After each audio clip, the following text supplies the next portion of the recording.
ভাই আমরা তো ইউটিউবে বিভিন্ন রকম কন্টেন্টই দেখে থাকি, তার মধ্যে রয়েছে ব্লগ, রোস্টিং, কুকিং, সাথে অনেক গান, সিনেমা, বিভিন্ন রকমের চ্যানেল রয়েছে, স্পেশালি ফুড ব্লগিংও রয়েছে। কিন্তু ভাই তুমি কি কখনো ভেবে দেখেছো যে ইউটিউবের প্রথম ভিডিওটা কি ছিল? কে ছিল সেই ইউটিউবার যে ইউটিউবে প্রথম ভিডিও আপলোড করেছিল? আর কারাই বা সেই ভিডিওগুলো দেখেছিল? আর সে জানলোই বা কি করে যে ইউটিউবে ভিডিও আপলোড করা যায়? হ্যাঁ ভাই, আজকের এই ভিডিওতে আমরা সেটাই দেখতে চলেছি যে ইউটিউবের প্রথম ভিডিও কি ছিল আর কে ছিল সেই ইউটিউবার। ভাই ইউটিউবের প্রথম ভিডিওই ছিল একটা ব্লগিং ভিডিও, আর সেই ভিডিওটা ছিল মাত্র 18 সেকেন্ডের। হ্যাঁ ভাই, সেই ছোট্ট ভিডিওটাই আজকে আমাদের পুরো গল্প পাল্টে দিয়েছে। সময়টা ছিল 2004-05। তখন জায়েদ কারিম, স্টিভ চেন আর চ্যাড হার্লি তখন পেপালে কাজ করতো।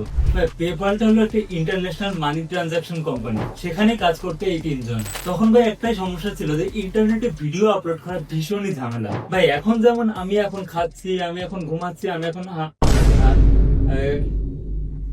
এখন হাসছি, কিন্তু ভাই তখনের ব্যাপারটা এরকম ছিল না। তখন একটা ভিডিও আপলোড করা অনেক ঝামেলার একটা ব্যাপার ছিল। ভিডিওর সাইজও হতো অনেক বড়, আর এটা আপলোড করতে অনেক সময় লাগতো, আর প্লে করতে অন্য সফটওয়্যার লাগতো। তাহলে বুঝতে পারছো তো ভাই কতটাই ঝামেলার টাইম ছিল।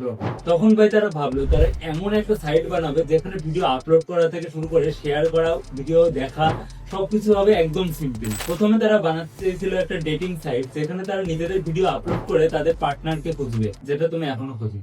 কিন্তু ভাই তখনকার মানুষ তোমাদের মতো ছিল না, তাই ভাই কেউ তখন ভিডিও আপলোড করেনি। আর ঠিক তারপরই তারা তাদের আইডিয়াটা পাল্টে দিল। তারা এমন একটা কিছু বানালো যেখানে যে কেউ ভিডিও আপলোড করতে পারবে আর যে কেউ সেটা ওয়াচ করতে পারবে, আর নাম দিল youtube.com। গুগলের আগেই তারা তাদের নিজেদের টাকা খরচ করে তাদের সাইট লঞ্চ করলো, কোনো বড় ইনভেস্টরও ছিল না। সাইটটা বানানোর পর 23 এপ্রিল 2005-এ জায়েদ কারিম গেল সান ডিয়েগো জুতে, যেটা ইউএসএ এর ক্যালিফোর্নিয়ার সান ডিয়েগো শহরে অবস্থিত। আর এই চিড়িয়াখানাটাও ছিল ভাই অনেক ফেমাস, কারণ এখানে প্রায় 650 প্রজাতির 12,000-এরও বেশি প্রাণী রয়েছে। সান ডিয়েগো জু তার ওপেন এয়ার কেসফ্রি এনক্লোজারের জন্য বিখ্যাত, মানে প্রাণীগুলো একদম প্রাকৃতিক পরিবেশের মতো জায়গাতেই থাকে, কোনো খাঁচার মধ্যে আটকানো অবস্থায় থাকে না। অনেক মানুষ এটাকে পৃথিবীর সবচাইতে ফেমাস জু বলে। প্রতি বছর প্রায় 4 মিলিয়ন ভিজিটর আসে এখানে। জায়েদ কারিম খুব সাধারণ একটা ক্যামেরা দিয়ে তার বন্ধুর হাতে প্রথম ভিডিও করলো। ভিডিওতে সে হাতিদের পেছনে দাঁড়িয়ে বলল, Alright, so here we are in front of the elephants. Cool thing about these guys is that they have really long fronts, and that's cool. আর ভিডিও আপলোড করলো ইউটিউবে। আর এটাই ছিল ইউটিউবের প্রথম ভিডিও। প্রথম কয়েক মাস ভিডিওতে তেমন কোনো ভিউজ হয়নি, যেমন আমার এখনো হয় না। কিন্তু ভাই মানুষ তখন অবাক হলো, কারণ কোনো সফটওয়্যার ছাড়া একটা ব্রাউজারে ভিডিও প্লে হচ্ছে। প্রথম থেকে সাইটে ভিডিও অনেক কম ছিল, আর জায়েদ, স্টিভ আর চ্যাড তারা নিজেরাই ফানি ভিডিও আপলোড করতে ইউটিউবে, যাতে সাধারণ মানুষরা উৎসাহ পায়। ব্যান্ডউইথ খুব কম থাকায় সাইট প্রায়ই ক্র্যাশ করতো, কিন্তু মানুষ ভালোবাসতে শুরু করলো। 2006 সালের শুরুতে প্রতিদিন প্রায় মিলিয়ন ভিউ হতে লাগলো। আর তখনই অনেক বড় বড় কোম্পানি নজর দিতে শুরু করলো ইউটিউবের দিকে। আর তখন ইউটিউবের সব থেকে বড় কম্পিটিটর ছিল গুগল ভিডিও।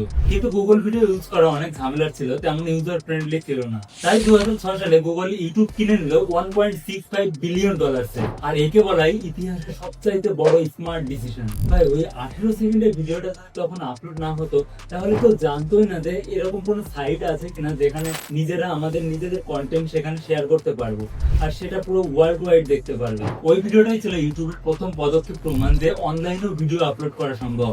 ওই 18 সেকেন্ডের ভিডিওটাই একটা বিপ্লব শুরু করেছিল, যেখানে লাখ লাখ কোটি কোটি মানুষ ফুল টাইম ইনকাম করছে। হ্যাঁ ভাই, ভিডিওটা লিংক এই ডেসক্রিপশনে দিয়ে দেবো, তোমরা ইচ্ছা করলে সেই চ্যানেলটায় গিয়ে সেই ভিডিওটা একবার ভিজিট করে দেখে আসতে পারো। ভিডিওটা ভালো লাগলে অবশ্যই লাইক করে দিও। এই ধরনের ভিডিও দেখার জন্য অবশ্যই চ্যানেলটাকে সাবস্ক্রাইব করে রাখো। দেখা হচ্ছে ভাই আবার অন্য কোনো ভিডিওতে। সময় ভালো থেকে সুস্থ, take care, thanks for watching, by.